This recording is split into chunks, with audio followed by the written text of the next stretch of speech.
With due respect to the next speakers, I would kindly ask to gentlemen in the left row, please take your seats. Oh. We will continue.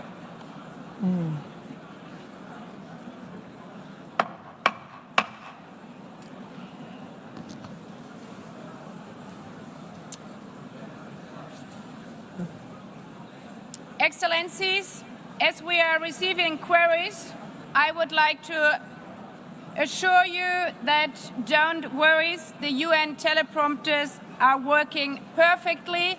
And by this technical note, I would like to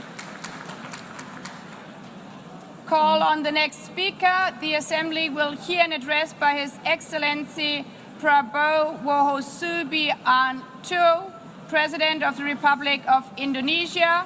I request protocol to escort His Excellency and invite him to address the Assembly.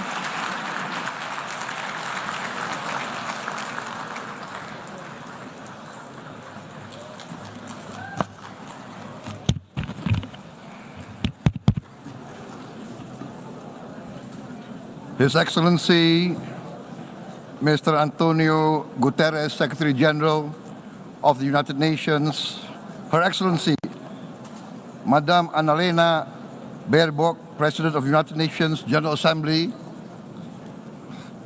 His Excellency, Mr. Moses Abelian, Under-Secretary General for General Assembly and Management, Excellencies, Heads of States, Heads of Governments, distinguished delegates, ladies and gentlemen. It is indeed a great honor for me to stand in this August General Assembly Hall among leaders and representatives who represent almost all of humanity. We differ in race, religion, and nationality, yet we gather together today as one human family. We are here first and foremost as fellow human beings, each created equal, endowed with unalienable rights to life, liberty, and the pursuit of happiness. The words of the United Nations Declaration of Independence have inspired democratic movements across continents, including the French Revolution, the Russian Revolution, the Mexican Revolution, the Chinese Revolution, and Indonesia's own struggle and journey to freedom. It also gave birth to the Universal Declaration of Human Rights, adopted by the United Nations in 1948. All men are created equal was the creed that opened the way to unprecedented global prosperity and dignity. And yet, in our own era of scientific and technological triumphs, an era capable of ending hunger, poverty, and environmental ruin, we also continue to face today grave dangers, challenges, and uncertainties. Human folly, fueled by fear, racism, hatred, oppression, and apartheid, threatens our common future. My country knows this pain. For centuries, Indonesians lived under colonial domination, oppression, and slavery. We were treated less than dogs in our own homeland. We Indonesians know what it means to be denied justice and what it means to live in apartheid, to live in poverty, and to be denied equal opportunity. We also knew what solidarity can do in our struggle for independence, in our fight to overcome hunger, disease, and poverty. The United Nations stood with Indonesia and gave us vital assistance. Decisions made here based on human solidarity by the Security Council and this Assembly gave Indonesia independence, international legitimacy, opened doors and supported our early development through the efforts of the United Nations Children Fund, the United Nations Food and Agriculture Organization, the FAO, the World Health Organization, and many, many other United Nations institutions. And because of that, Indonesia today stands on the cusp of shared prosperity and greater equality and dignity. Madam President, Excellencies, our world today is driven by conflict, injustice, and deepening uncertainty. Every day we witness suffering, genocide, and blatant disregard for international law and human decency. In the face of these challenges, we must not give up. As the United Nations Secretary General said, we cannot give up. We cannot surrender our hopes or our ideals. We must draw closer, not drift apart. Together we must strive to achieve our hopes, our dreams. The United Nations was born from the ashes of the Second World War that claimed scores of millions of lives. It was created to secure peace, security, justice, and freedom for all. We remain committed to internationalism, to multilateralism, and to every effort that strengthens this great institution. Today, Indonesia is nearer than ever before to meeting the sustainable development goals of ending extreme poverty and hunger. Because years ago, this very chamber chose to listen and uphold social and economic justice. We will never forget. And today, we must never be silent while Palestinians are denied that same justice and legitimacy in this very hall. Excellencies, Thucydides warned, the strong do what they can, the weak suffer what they must. We must reject this doctrine. The United Nations exist to reject this doctrine. We must stand for all, the strong and the weak. Might cannot be right. Right must be right. Indonesia today is one of the largest contributors to United Peacekeeping Forces. We believe in the United Nations. We will continue to serve where peace needs guardians, not with just words, but with boots on the ground. If and when the United Nations Security Council and this great assembly decide Indonesia is prepared to deploy 20,000 or even more of our sons and daughters to help secure peace in Gaza or elsewhere, in Ukraine, in Sudan, in Libya, everywhere when the peace needs to be enforced, peace needs to be guarded, we are ready. We will take our share of the burden, not only with our sons and daughters, we are also willing to contribute financially to support the great mission to achieve peace by the United Nations.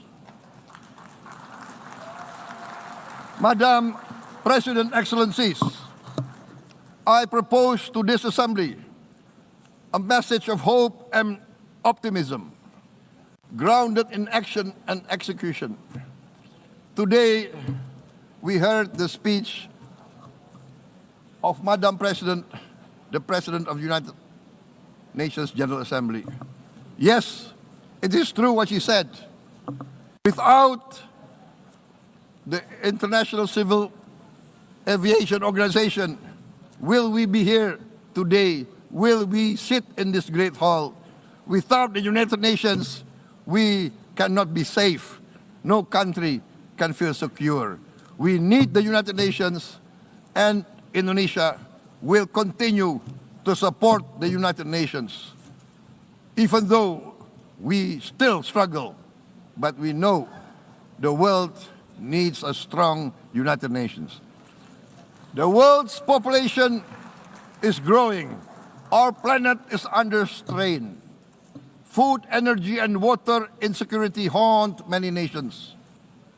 We choose to answer these challenges directly at home and to help abroad wherever we can.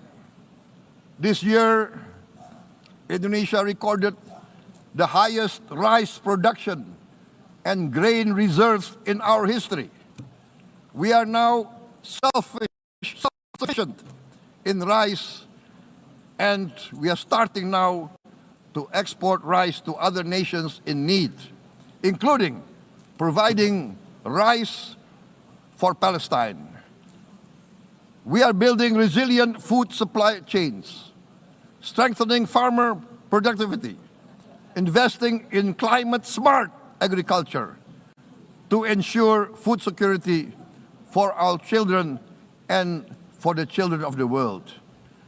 We are confident in a few years' time, Indonesia will be the granary of the world. As the world's largest island state, we testify before you that we are already experiencing the direct consequences of climate change, particularly the threat of rising sea levels. The sea level on the north coast of our capital city is increasing by 5 centimeters every year. Can you imagine in 10 years? Can you imagine in 20 years? For this, we are forced to build a giant seawall, 480 kilometers in length. It will take us maybe 20 years, but we have no choice. We have to start now. Therefore, we choose to confront climate change, not by slogans, but by immediate steps.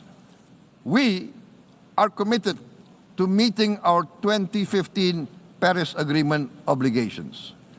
We aim to achieve net zero emission by 2060, and we are very confident we can achieve net zero emission much earlier.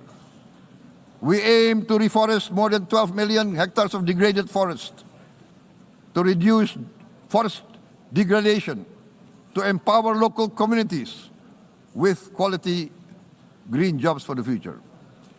Indonesia is shifting decisively from fossil fuel-based development towards renewable-based development. From next year, most of our additional power generation capacity will come from renewables.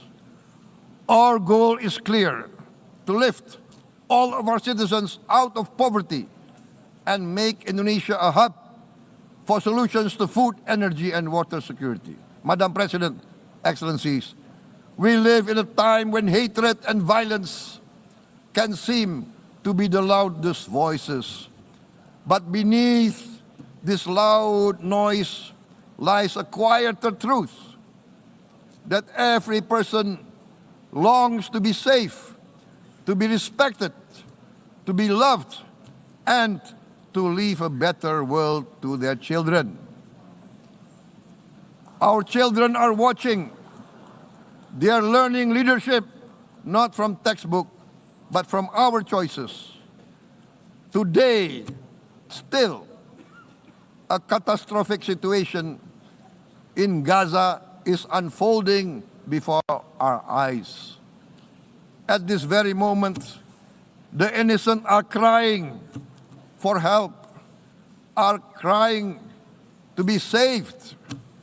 Who will save them? Who will save the innocent? Who will save the old and women? Millions are facing danger at this very moment. As we sit here, they are facing trauma. They are facing irreparable damage to their bodies. They are dying of starvation. Can we remain silent? Will there be no answer to their screams? Will we teach them that the human family can rise to the challenge? Madam President, we must act now. Many speakers have said that. We must stand for a multilateral order where peace, prosperity, and progress are not the privilege of a few, but the right of all. With a strong United Nations, we can build a world where the weak do not suffer what they must, but live the justice that they deserve. Let us continue humanity's great journey of ideals, the selfless aspirations that created the United Nations. Let us use science to uplift, not use science to destroy.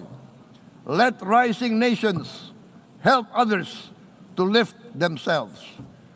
I am convinced that the leaders of the great world civilizations of the West, of the East, of the North, of the South, leaders of America, Europe, of India, China, the Islamic world, the whole world, I am convinced they will rise to their role demanded by history. We are all hopeful that the leaders of the world will show great statesmanship, great wisdom, restraint, humility, overcome hate, overcome suspicion. Madam President, distinguished delegates, we are greatly heartened by the events of the last few days, where significant leading countries of the world have chosen to side with history, to choose the right side of history, the path of the moral high ground, the path of rectitude, the path of justice, the path of humanity, to shun hatred, to overcome suspicion, and to avoid the use of violence. The use of violence will beget violence. No one country can bully the whole community of the human family.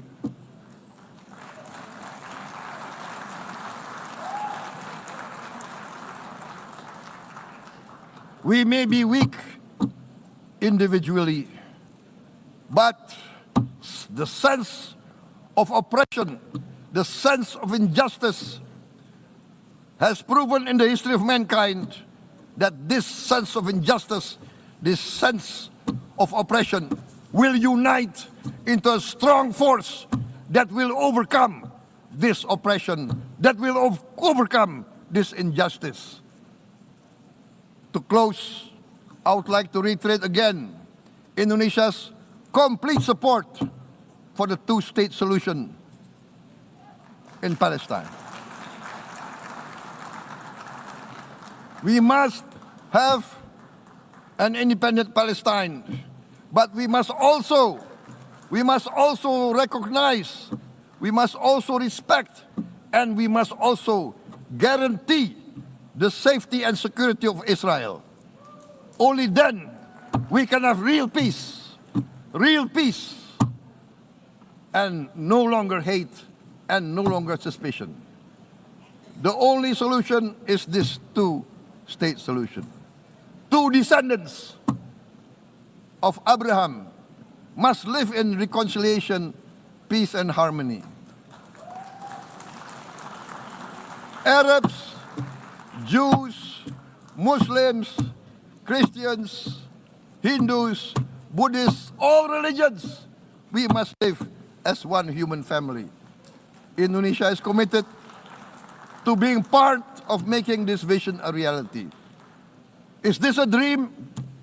Maybe, but this is the beautiful dream that we must work together towards. Let us work towards this noble goal. Let us continue humanity's journey of hope, a journey started by our forefathers, a journey that we must complete. Thank you.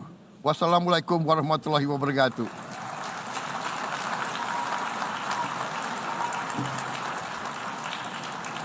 Shalom. Om Santi, Santi, Santi Om. Namo Buddhaya. Thank you very much. May God bless us all. May peace be upon us. Thank you very much. Thank you. On behalf of the Assembly, I wish Dan saudara, Anda kembali di Breaking News bersama saya, Elgin Fridianto. Baru saja Anda mendengar pidato Presiden Prabowo Subianto di sidang Majelis Umum ke-80 PBB, di mana Prabowo sempat mengajak seluruh negara untuk mengatasi kebencian dunia. Dan saudara, kami akan kembali usai jeda, masih akan terhubung dengan pakar hubungan internasional UGM Hadi Sugiono. Tetaplah bersama kami.